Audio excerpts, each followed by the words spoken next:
aja mereka ini. Dalil video. Ya, Ubaidillah, silakan nyalakan kamera Anda.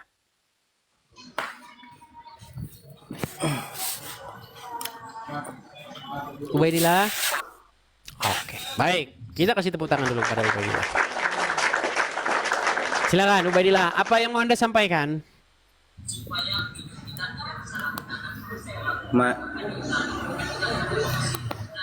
Apa namanya? Namanya itu apa? masalah rob.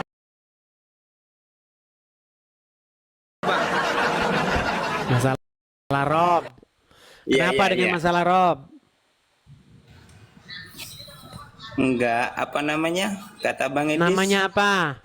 Apa namanya terus? Masalah menuhankan itu Muhammad. Bang, Ya, siap. orang Islam yang mengakui Muhammad itu Rob, itu sudah saya taruh di channel saya. Dan Ya. jumlahnya itu banyak. Sekarang saya tanya dulu sama Anda, apakah Anda mengakui bahwa Muhammad itu Rob? Enggak, Bang Edis. Tidak. Ya. Oke, Anda saya tunjukkan orang-orang yang mengakui Muhammad itu Rob ya. Mau? Iya. Oke, Ya, mau, Yusuf Pei tahu? Yusuf PI? Baru tahu Bang Edis. Baru tahu. Oke. Yusuf PI mengakui Muhammad itu Rob, tapi bukan di hadapan saya doang. Kalau di hadapan orang lain dia nggak mengakui. Nah, terus Tasik Ngaji tahu Tasik Ngaji? Enggak tahu Bang Edis. Nggak tahu juga. Rashid tahu Rashid? Rashid tahu. Oh Rashid, nih saya putarkan pernyataan Rashid. Karena kalau saya tidak menunjukkan orang-orang atau contoh-contohnya, nanti disangka itu klaim saya. Perhatikan, perhatikan. Iya. Jawab. Agama apakah yang robnya adalah mayat? Kami Agama apa? Islam. Oh, dia sudah mengakui agama apakah yang robnya itu mayat. Dia sudah akui agama Islam. Jadi robnya kalian itu adalah mayat dalam kubur. Kok bisa tahu Bang Edis? Karena Al-Quran yang menjelaskan demikian. Coba mana? Apa namanya? Kok bisa tahu kalau apa? Muhammad itu roh Bang Edis? Oke. Kata Rob di dalam Al-Quran pernah nggak ditujukan kepada seorang manusia? Nggak tahu Bang Edis, belum. Nah, satu pernyataan saya. Kamu tidak mengakui Muhammad itu Rob karena kamu nggak tahu apa-apa tentang Al-Quran.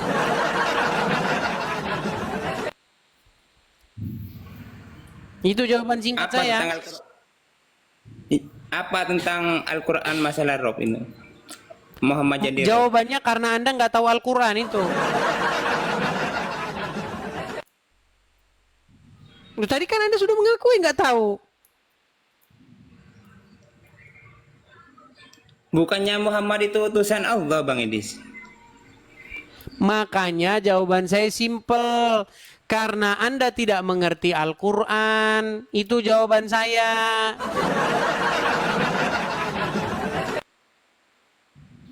Nah, kok bisa Bang Edis itu menanggapi? Kok ditanya lagi? Jawaban saya simpel. Karena Anda nggak ngerti Quran. Tadi Anda sudah mengakui kok. Gimana? Ada nggak kata Rob itu ditujukan kepada manusia menurut Al-Quran? Anda bilang nggak tahu kan? Iya, nggak tahu Bang Edis. Nah itu sebabnya Anda tidak mengakui Muhammad itu Robmu. Itu jawabannya. Karena Anda ketidaktahuan Anda. Tuh, simple jawabannya. Sudah? Iya. Muhammad itu bukannya nabi Bang Edis. Yang bilang Muhammad di dalam Al-Quran bukan nabi siapa? Ya cuman kok katanya Bang Edis kok rob. Iya, karena Anda tidak tahu kata Rob di dalam Al-Quran itu bisa juga merujuk kepada manusia. Entah dia nabi, entah dia tukang sayur kek, pokoknya dia itu Rob, bisa Rob, itu ditujukan kepada manusia. Iya, iya, iya, iya. Ini mau nanya ini Bang Edis. Apa namanya itu? Katanya bakmi kana itu? Bakmi kana. Sebenarnya yang benar itu namanya Yesus apa Yesua Kang Edis? Baik, jadi begini, Iya, nama iya, iya. nama nama Yesus itu, Seri- ya baik, ini pertanyaan bagus nih, Anda mau belajar, baik, pertanyaan bagus. Jadi begini, sebenarnya Injil itu ditulis dalam bahasa Yunani. Sedangkan tokoh-tokoh di dalam Injil itu adalah tokoh-tokoh yang bukan berbahasa Yunani. Iya, Contoh misalnya Yesus. Yesus itu sudah peyunanian dari bahasa aslinya, dari bahasa Aram atau Ibrani. Di dalam bahasa Aram, nama itu adalah Yeshua. Tetapi karena orang Yunani atau abjad Yunani itu tidak memiliki huruf-huruf yang demikian, maka ditulis Iesus tulisannya. Pakai huruf I depannya. I, iya, iya, kemudian iya. huruf O. Iya. Iesus, begitu. Nah, kemudian orang Indonesia ya mengucapkannya Yesus. Nama itu tidak masalah. Mau dia diucapkan Yesus, mau dia diucapkan Yeshua, itu tidak jadi masalah. Yang penting orang diselamatkan itu bukan karena ngucap-ngucap, bukan karena cuap-cuap. Itu ajaran Muhammad itu, yang cuap-cuap itu. Kalau kalau orang mengucapkan syahadat walaupun berzina, mencuri masuk surga, itu Muhammad itu. Kalau kalau ajaran Kristen bukan karena soal nama. Salah ngucapin nama masuk neraka, bukan itu. Tetapi bagaimana kita hidup sesuai dengan apa yang diajarkan oleh Yesus. Yang melakukan perintahnya, bukan yang mengucapkan namanya dengan benar, bukan. Nggak ada dalam Bible, kalau kamu ngucapin nama Yesus dengan salah, kamu masuk neraka. Nggak ada itu. Iya, iya, iya, iya, iya, iya. Orang juga banyak nggak bisa ngucapin Muhammad, banyak. Kalau Anda pergi ke Timur Tengah, banyak orang-orang yang ngucapin Muhammad tuh nggak bisa. Mereka ngucapinnya Mehmet. Iya, betul Mehmet. Ngucapinnya Mehmet. Mehmet gitu. Kok bisa tahu Bang Edisnya? Oh ya tahu lah, karena kan saya belajar. Oh, iya, iya, iya, iya. Begitu Iya. juga dengan nama Yesus, begitu. Orang mau panggil Yesus, Yeshua, Jesus. Yang penting itu adalah melakukan apa yang Yesus perintahkan. Apa kata Yesus dalam Injil? Banyak orang di akhir zaman akan diusir oleh Yesus. Mereka bernubuat, bermujizat demi nama Yesus. Sama Yesus, enyahlah kamu pembuat kejahatan. Banyak gitu. Karena banyak sekarang pendeta-pendeta itu yang seperti itu, melakukan mujizat-mujizat palsu, tipu-tipu banyak.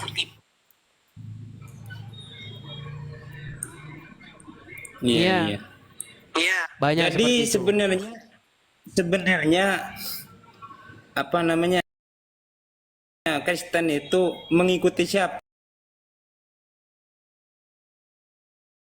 Bang Indi sebenarnya? Kristen Yang sesungguhnya. Kristen itu mengikuti Bapa di sorga dengan jalan mengikuti Yesus yang diutusnya. Karena orang itu tidak punya akses kepada Bapa di sorga. Sama seperti kita ini nggak ketemu. Kita ini ketemu via udara yang sampai kepada Anda itu gambar dan suara saya. Namun fisik saya Anda tidak lihat langsung, betul? Betul. Yang Anda tangkap itu adalah gambar saya dan suara saya. Nah, begitu juga Yesus. Yesus itu adalah gambar daripada Bapa di surga yang tidak terlihat. perwujudan daripada Bapa di surga yang tidak terlihat. Jadi mengikuti siapa kita ini? Mengikuti Bapa di surga dengan perantaraan firman-Nya. Nah, kekristenan itu makanya kekristenan itu mengabarkan tentang itu, adanya orang yang hidup dari kematian. Namanya Yesus. Dia masuk kepada hidup yang kekal. Jadi selamanya Jadi gitu. Kristen Bang, ajaran Kristen itu adalah ajaran yang memberitakan tentang kebangkitan Yesus. Itu yang diberitakan oleh kekristenan itu. Kalau Yesus disalibkan, kemudian dikuburkan, kemudian nggak bangkit-bangkit, nggak ada, Kristen itu nggak ada. Kristen itu selesai sampai di situ saja. Kalau nggak ada kebangkitan Yesus.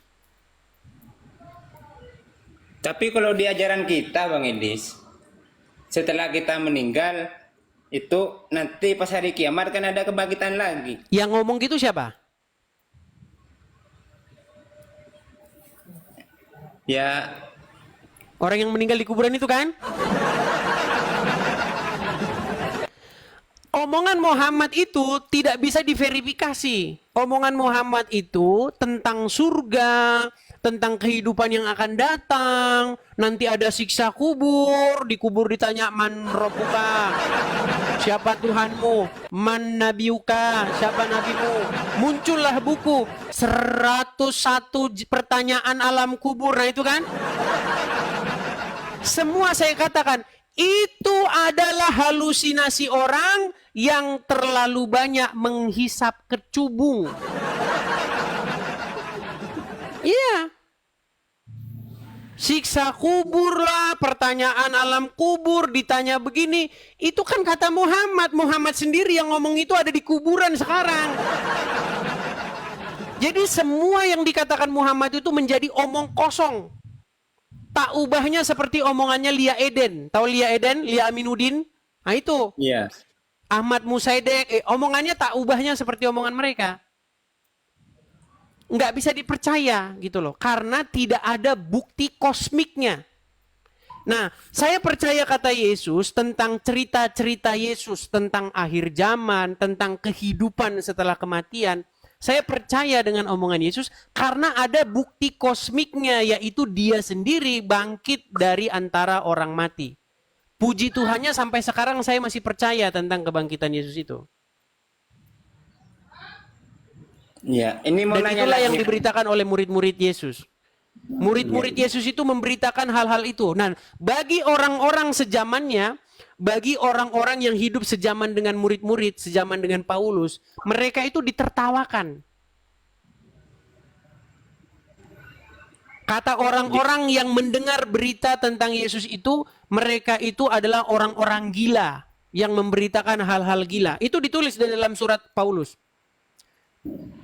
Ya, pemberitaan Kristen ini memang terdengar bodoh bagi orang-orang yang akan binasa. Jadi Kristen itu memberitakan itu, Bang, memberitakan tentang kebangkitan Yesus itu. Itulah jantungnya, dasarnya Kristen itu. Jadi kalau di Bang nanya Bang. Jadi kalau di Kristen itu kalau udah meninggal itu nggak bangkit lagi. Apa gimana Bang? Baik, karena kita semua itu berdosa, semua orang yang di bawah kolong langit ini berdosa, makanya kita takluk kepada kematian itu. Kita mati, kita takluk kepada kematian itu. Yang tidak tunduk kepada dosa itu adalah Yesus.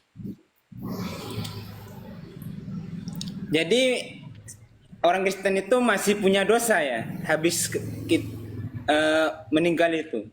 Ya, orang Kristen itu punya dosa, tetapi dosanya itu tidak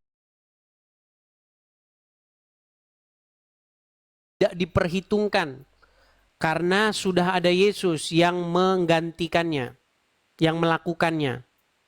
Contohnya gini Bang, ini kita bicara dogma ya, walaupun saya jarang sekali bicara dogma. Gini, menurut Bible, dosa itu datang melalui satu orang, yaitu Adam. Adam yang pertama, manusia yang pertama. Jadi manusia yang pertama, melakukan dosa dan akibat daripada dia melakukan dosa itu, maka semua manusia itu berbuat dosa. Nah, lalu ada manusia yang kedua, yaitu Yesus. Nah, dia tidak melakukan dosa. Makanya dosa datang melalui satu orang. Pembenaran juga datang melalui satu orang, yaitu Yesus. Jadi sebenarnya Bible itu atau hukum Musa, hukum Taurat itu menuntut supaya semua orang itu hidup sesuai dengan apa yang diinginkan oleh hukum Taurat, dan semuanya gagal. Musa gagal, saya gagal, Anda gagal, semua gagal melakukan hukum Taurat itu. Nggak ada yang lolos. Satu-satunya yang lolos itu Yesus. Nah, makanya kami Kristen-Kristen ini, Bang, orang-orang Kristen kan berdosa, melakukan kesalahan, tetapi kami tidak dipandang kami tidak diperhitungkan kesalahan kami itu, karena yang melakukan itu sudah ada, yaitu Yesus. Makanya ibarat kata berdiri di muka pengadilan, kami itu berdiri di belakangnya Yesus. Jadi Yesus menjadi juru selamat kami. Gitu loh. Bang ya, kalau misalkan kita ya, maaf ya Bang, misalkan kita lah berbuat dosa gitu, apa-apa gitu. Jadi kita itu udah ada yang nanggung gitu ya. Ya, kalau di dalam ajaran agama Kristen, misalnya kita berbuat dosa nih. Ya kan? Iya, Nah, iya, benar. nah, Iya benar. sudah ada satu orang yang melakukan dengan sempurna, tidak melakukan cacat dan celah, yaitu Yesus. Jadi, yang dipandang ketika penghakiman, yang dipandang itu bukan kita, tetapi Yesus. Makanya Yesus menjadi pembenar. Tetapi barang siapa yang menjadi milik Yesus, dia melakukan apa yang Yesus mau. Kan banyak Muslim bilang nih, kan dosa udah ditebus Yesus nih, berarti kita maling aja. Bukan gitu. Saya kasih contoh. Contoh sederhana, kita pakai bahasa sederhana ya. Betul nggak para pahlawan kita itu sudah mengorbankan darah mereka untuk kemerdekaan negara ini? Iya. Jadi kita ini sudah dibayar oleh darah para pejuang negara ini, betul? Betul. Nah, sebagai warga negara yang baik, apakah kita harus menginjak darah para pahlawan kita itu? Menginjak-injak dan meludahi darah itu? Tidak Tidak, Bang kan? Odi. Tidak. Iya, benar. Tetapi kita harus menghargai darah yang tertumpah itu, betul? Iya. Dengan cara bagaimana? Dengan cara mengisi kemerdekaan yang sudah diberikan mereka untuk membuat negara ini menjadi sesuai dengan apa yang mereka inginkan. Supaya negara ini merdeka, tidak hidup di bawah jajahan. Begitu, betul? Iya, betul. Nah, begitu juga Yesus, Bang. Yesus itu sudah mati disalibkan, darahnya sudah tertumpah. Jadi setiap orang yang menerima Yesus itu menghargai darah itu. Dengan cara bagaimana dia hidup? Dengan cara dia harus memerdekakan dirinya dari perbudakan iblis. Seperti itu. Makasih Edis TikTok, makasih. Jadi inti kekristenan itu gitu, Bang. Jadi bukan karena Anda sudah dibayar oleh darah Yesus, terus Anda semena-mena melakukan, udah ditebus Yesus, bikin dosa lagi. Bukan gitu, Bang. Sebaliknya justru, dia akan menghargai darah itu. Makanya barang siapa yang memandang kepada dia, dia akan sembuh. Itu, Bang, intinya itu. Cuman orang nggak semua orang punya mata batin itu. Barang siapa yang memandang kepada salib itu, maka dia akan sembuh. Itu. Maksudnya sembuh dari perbudakan dosa itu. Walaupun di dalam perjalanannya itu berat. Karena namanya daging itu lemah, Bang. Yesus sendiri yang mengatakan, roh memang penurut, tetapi daging itu lemah. Oh, jadi maaf Bang, itu di Kristen itu ada gak yang namanya surga itu, Bang? Di Kristen. Iya, tergantung surga itu mau didefinisikan apa dulu, Bang. Karena surga itu sebenarnya bahasa Sanskerta milik saudara kita Hindu. swarga, nirvana, itu kan milik moksa, itu kan tingkatan-tingkatan dalam agama Hindu. Sebenarnya dalam Bible, dalam Quran nggak ada surga.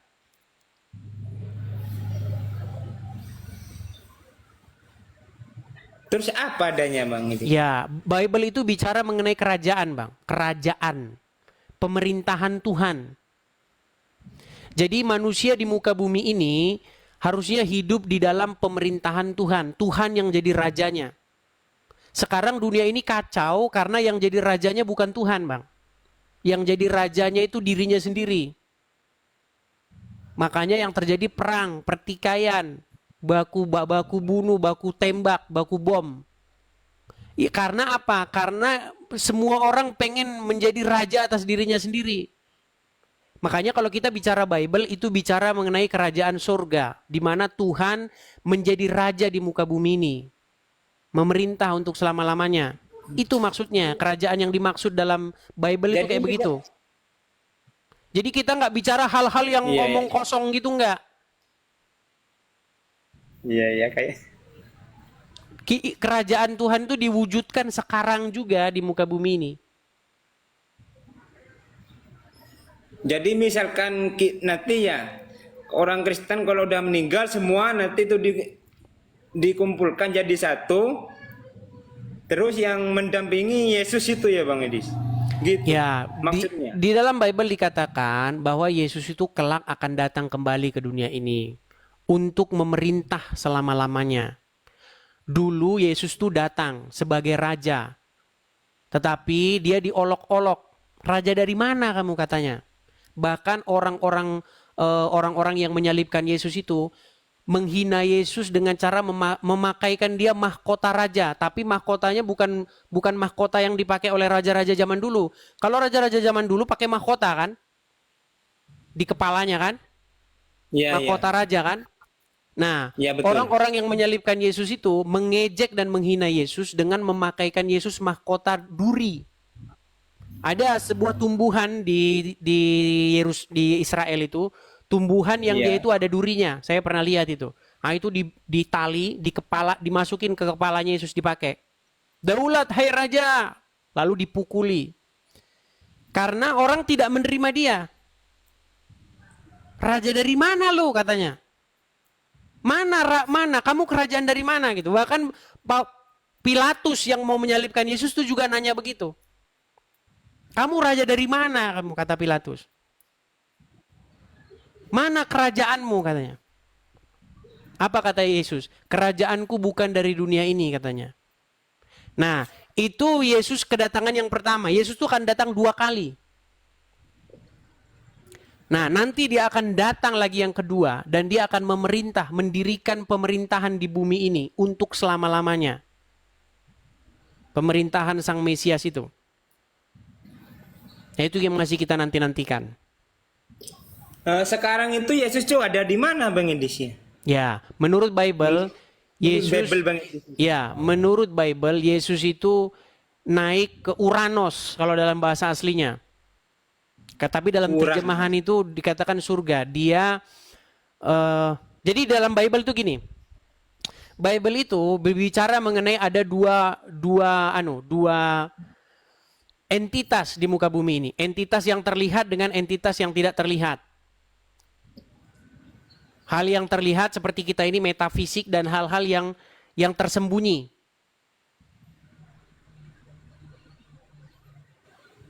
Nah, jadi Yesus masuk ke dunia yang metafisik itu sekarang. Menurut Bible. Menurut Bible gitu ya. Iya. Dan kemudian dia nanti akan datang kembali. Kalau di Islam itu kalau udah kiamat gitu loh Bang ini. Maksudnya kalau udah dikumpulkan gitu. Nggak ada konsep-konsep begitu dalam Bible.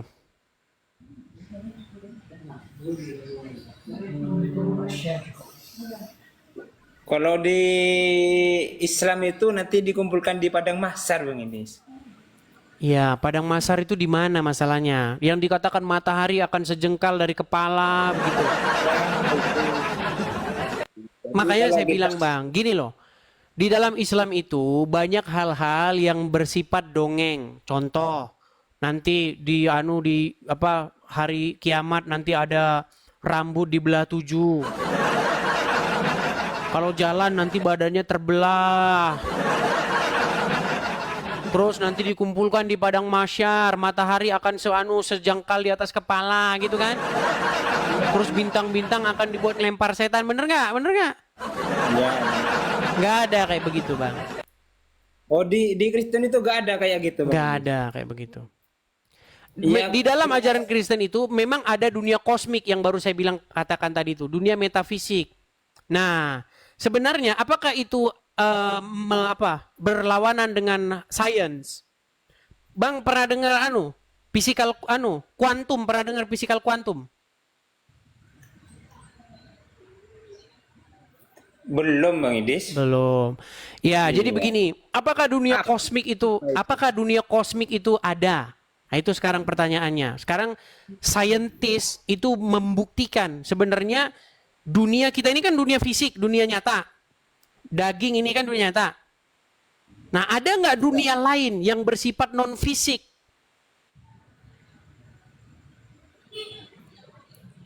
Gak ada, Bang Idis. Nah, memang kita tidak bisa melihatnya secara kasat mata. Tetapi apakah itu melawan sains? Nah, makanya abang belajar fisikal kuantum. Oh iya. Ya, makasih Bang Idis ya, makasih. Ya, jadi makanya gini Bang, saya itu selalu menghindari membahas hal-hal yang bersifat metafisik itu karena memang kita ini nggak nyampe akal kita ke situ. Makanya saya lebih cenderung membahas hal-hal yang bersifat ilmiah. Kalau kita membahas hal-hal yang surga, kehidupan yang akan datang, kita sama-sama nggak tahu Bang, kita belum pernah ke sana.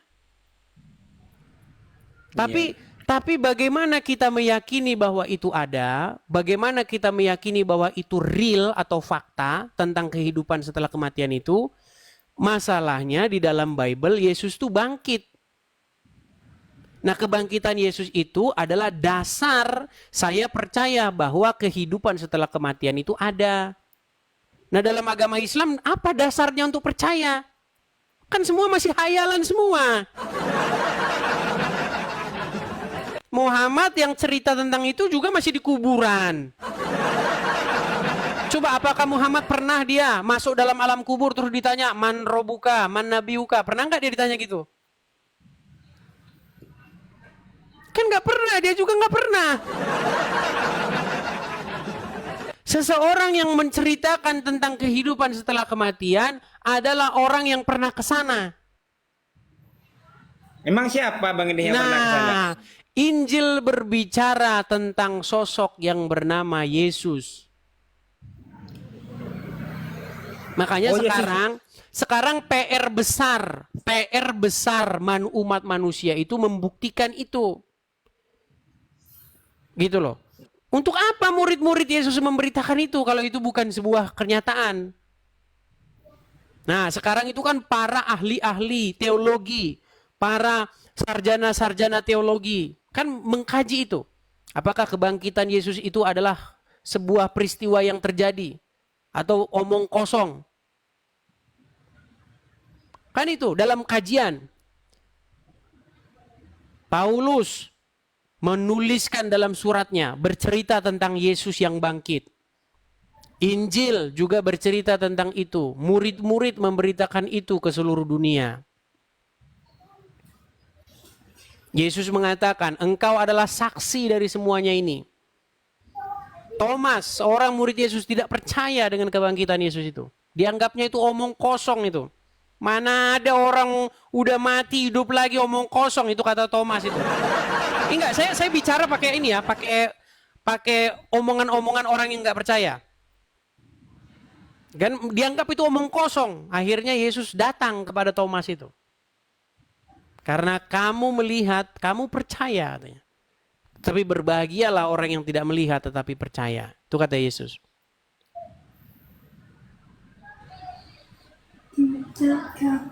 Gitu Bang. Makasih Bang Idis ya, sebelumnya mau turun dulu Bang Idis. Oke Bang, oke. Makasih. Oke gitu aja Bang ya. Ya, Oke, kalau ada terima waktu kasih. Ya, Ya, terima terima kasih, kasih. Bang, ya. Selamat malam. Iya, iya, iya. Oke, saya turunkan. Iya, itu ya teman-teman ya. Jadi teman-teman, semakin dalam Anda mengkaji agama, semakin nanti Anda akan mengerti apa yang saya maksudkan di dalam pembicaraan-pembicaraan saya ini. Ya. Jadi mungkin ya manusia ini macam-macam ya. Ada yang sibuk nyari duit, ada yang sibuk ini. Tapi ada yang sibuk juga mereka sudah memikirkan hal-hal yang jauh begitu. Dia sudah memikirkan hal-hal yang apa, kita ini dari mana datangnya manusia ini, kemana kita, seperti itu. Kita dari mana, kemana, apakah kita ini hanya seperti ya ayam begitu ya, setelah dipotong terus nggak ada apa-apa gitu.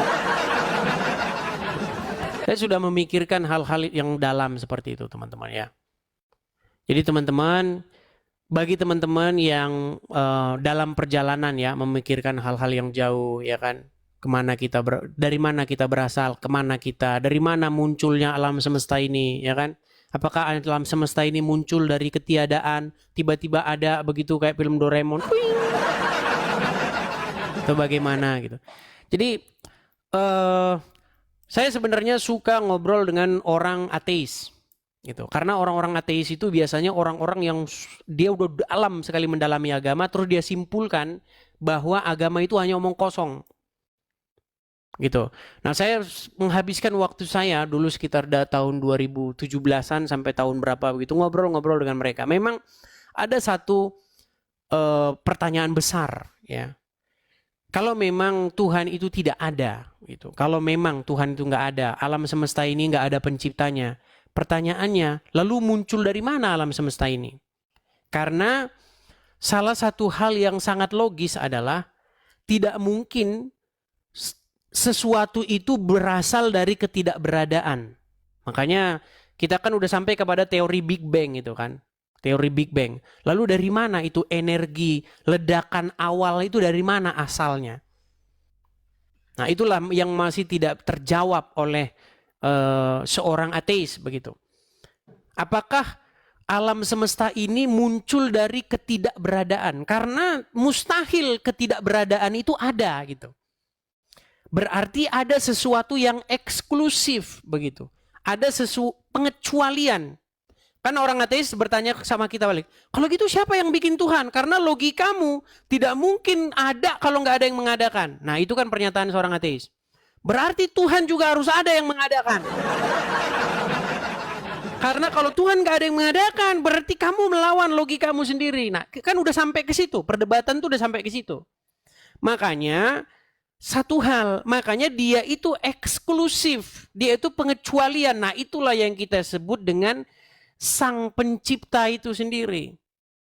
Yang dia itu tidak diadakan, gitu loh. Ya itu panjang, kalau kalian masih belum nyampe. Kapan-kapan lah itu kita bahas. Oke teman-teman ya, karena sudah jam 11 malam, jadi kita lanjutkan besok-besok lagi ya teman-teman ya. Kita lanjutkan diskusi kita di acara-acara berikutnya.